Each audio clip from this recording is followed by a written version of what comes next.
Let's say നമ്മുടെ ഒരു close ഫ്രണ്ടിൻ്റെ ഒരു കല്യാണം വരുന്നുണ്ട്. അപ്പോൾ ആ ഒക്കേഷനിലേക്ക് നമുക്കൊരു ഷൂ വാങ്ങണം. അപ്പോൾ അതിന് മാച്ച് ആയിട്ടുള്ള ഒരു ഷൂ ആണ് നമുക്ക് വേണ്ടത്. അപ്പോൾ നമ്മൾ ആ ഷൂ പർച്ചേസ് ചെയ്യുന്നതിന് വേണ്ടി നമ്മൾ കൺവെൻഷനലി നമ്മൾ എന്താ ചെയ്യുക, നമ്മൾ ഒരു ഷൂന്ന് സെർച്ച് ചെയ്യും, ഒരു കാറ്റഗറിയിൽ പോയി സെർച്ച് ചെയ്യും, നമ്മൾ ഫിൽട്ടർ ചെയ്യും, സോർട്ട് ചെയ്യും, പ്രൈസ് റേഞ്ച് സെറ്റ് ചെയ്യും. അങ്ങനെ ആണ് നമ്മളൊരു ഡിസിഷൻ, ഒരു റിവ്യൂ ഒക്കെ നോക്കി അങ്ങനെയാണ് നമ്മൾ ഡിസിഷൻ എടുക്കുക ഈ ഷൂ വാങ്ങണം എന്നുള്ളത്.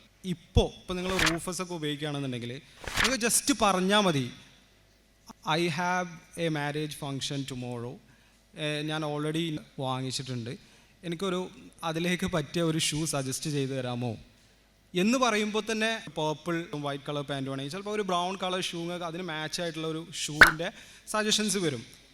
അപ്പോഴാണ് നിങ്ങൾ മനസ്സിലാക്കുന്നത് ഓക്കെ ഇത് പ്രൈസ് ഭയങ്കര കൂടുതലാണ്, അപ്പോൾ എനിക്ക് പറഞ്ഞാൽ വേണ്ട. അപ്പോൾ you just tell like I want in this price range, അല്ലെങ്കിൽ എനിക്ക് ബഡ്ജറ്റ് ഫ്രണ്ട്ലി ആയിട്ടുള്ളതാണ് വേണ്ടത്. അപ്പോൾ നിങ്ങൾക്ക് എന്ത് ചെയ്യും, അടുത്ത സജഷൻസ് വരും, നിങ്ങളുടെ ഉദ്യോഗം വരും. അങ്ങനെ ഇപ്പോൾ നിങ്ങൾക്ക് അതിൻ്റെ കളർ ചേഞ്ച് ചെയ്യണമെങ്കിൽ എല്ലാം നിങ്ങൾക്ക് ജസ്റ്റ് ടൈപ്പ് ചെയ്താൽ മതി. നോട്ട് ഈവൻ ടൈപ്പിംഗ്, നിങ്ങളൊരു വോയിസ് ഇട്ടാൽ പോലും നിങ്ങൾക്ക് അതിനനുസരിച്ച് റിസൾട്ട്സ് ഇങ്ങനെ ബെറ്ററായി വരും. So that is how AI is impacting shopping. അങ്ങനെ ഓരോ മേഖലകളിലും AI വളരെ ഇമ്പാക്റ്റ് ചെയ്തുകൊണ്ടിരിക്കുകയാണ്.